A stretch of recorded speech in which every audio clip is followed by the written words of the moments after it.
have been using the Sony Xperia 1 Mark II for a little over a month now, and I must say there are a few things that highly annoy me. But this phone is still a fantastic phone nonetheless. This is a two-part series, part 1 being the things that I hate, part 2 will come very soon being the things that I love about it. So stay tuned for that one. This is TechNick, and without further ado, let's go. Number 10, benchmarks. The Sony Xperia 1 Mark II is said to be built for speed, and it is indeed, but when it comes to benchmark testing, it is not. Pretty much every other phone with the same Snapdragon 865 processing chip in its class, price range, or even cheaper leaves it in the dust. Now, I know that people don't necessarily use benchmarks daily, but we have benchmarks for a reason. I thought I'd put it in here, though it's not the end of the world. Number 9, old school design.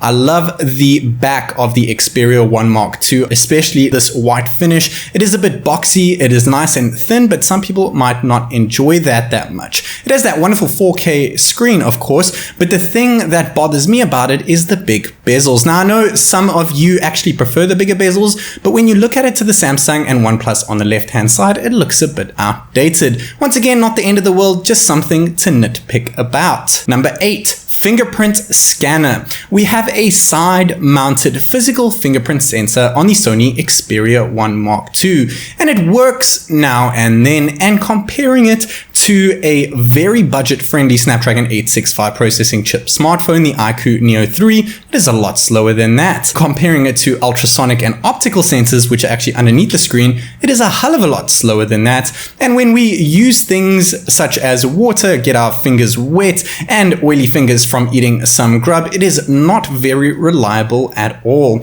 I did this video recently, make sure you go check it out after this video, and the physical fingerprint sensor on the Sony was pretty much terrible in every single category compared to the other two. The thing that bothers me the most though is the lack of facial recognition on the Xperia 1 Mark II. This really sucks. Number 7, gestures and gaming. Now, what I'm talking about is when you have full screen gestures enabled on the phone and you go into a full screen game such as PUBG Mobile or Call of Duty Mobile, it doesn't display the game in full screen. This really sucks for people that enjoy using full screen gestures and playing full screen games. If you want a full screen game, however, you're going to need to switch to the 3-button navigation mode on your home page, and then you will be able to use your game full screen. It's just frustrating for me since I have to switch to that every time I want to play a game in full screen. Number 6, slow charging speed. Now, the Sony Xperia 1 Mark II has a 4000 mAh battery, which is not the biggest battery, honestly. An 18-watt charger in the box, which is not that big either.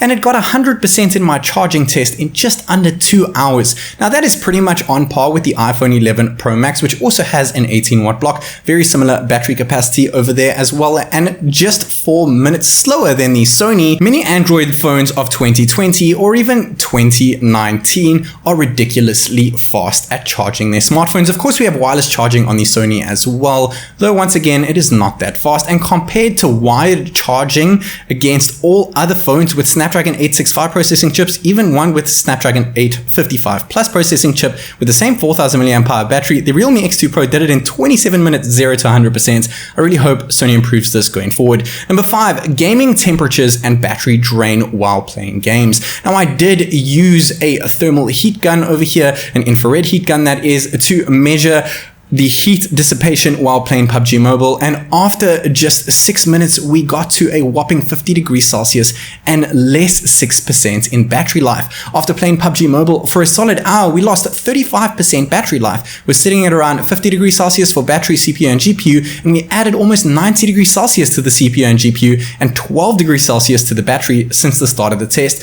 which is absolutely brutal. This may be a gaming phone in a sense for that wonderful 21:9 ultra-wide aspect ratio, but it's not a gaming phone in the sense for enthusiast gamers that want to play for a long time without power.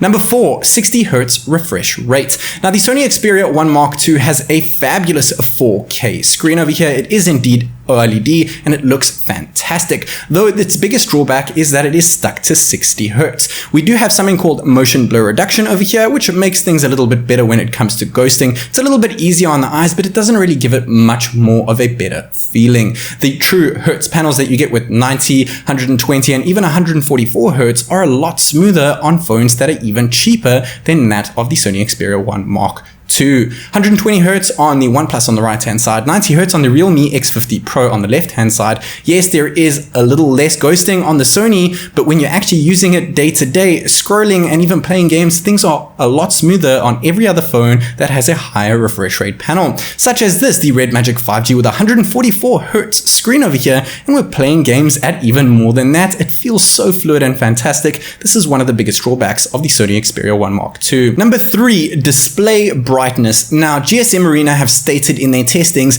that the Xperia 1 Mark II is sitting at around 540-ish nits of brightness. We have 2 different modes here, standard and creator mode makes it even dimmer. So you're taking an already dim phone and making it even dimmer, which is really frustrating because I really want to use the creator mode, but it's really tough outside. And when we compare it to other phones, even against the iPhone and the Samsung all the way on the left and right respectively, the nits are a lot lower than all of the phones on the table over here, and you do notice it, especially when you're viewing things outdoors. Number 2, camera issues. Yes, I know the Sony Xperia 1 Mark II is packed with camera specs with those wonderful Zeiss optics lenses, and it does a fantastic job overall with photography. One thing that bothers me though is that we only have 10 times digital zoom with 3 times being optical, which really sucks. And using the regular camera app, the photos look a bit terrible compared to other flagships around. However, if we move over to the Photo Pro app, things look a lot better, but once again, you can't just take out your phone and take a quick snap. You actually have to fiddle around with the settings, which for me is a bit of a bummer. I wish they put more energy into their regular camera user interface application. Another thing with the regular app is that we do have 4K, but we're capped at 4K 30 frames per second. With a Snapdragon 865 processing chip under the hood, all phones that come paired with that one get 4K 60 frames per second with an aspect ratio of 16:9, which we are lacking in the Sony Xperia 1 Mark II. If you want that 60 FPS option, you're going to have to use the Cinema Pro video app over here. You have to create like a little bit of a movie. You really have to tweak with settings, and once again, we get that crazy wide 21:9 cinema wide camera lens, which is awesome. But if you want to do something quick for YouTube, you're going to have a bit of issues when processing the clip. Number 1, an expensive price tag. The Sony Xperia 1 Mark II is ridiculously expensive for what it is. I know it has that wonderful Zeiss optics lenses and that incredible 4K display, but at $1,000 here in China and $1,200, which is the global price overseas, is 90,000 Indian rupees, which is crazy expensive. Comparing it to other phones, all with Snapdragon 865 processing chips, taking them all together and getting an average, we have an average of $700 with mid to upper range smartphones here, which works out to about 53,000 Indian rupees. This means that the Sony is plus minus 30% more expensive than the average Snapdragon 865 powered smartphone. I absolutely adore the Sony Xperia 1 Mark II, but it is not without its flaws. It captures a very specific niche of consumers, and if you can get past these 10 flaws, I'm pretty sure you're going to have one of the best phones of the year. There is a reason why I showed you guys the 10 things I most dislike about the phone before showing you the 10 things that I absolutely love about the phone, to build up some suspense for the incredible features that this phone truly does pack inside of it. So stay tuned for that one, which will drop quite soon. This is TechNick, and I'll see you in the next one.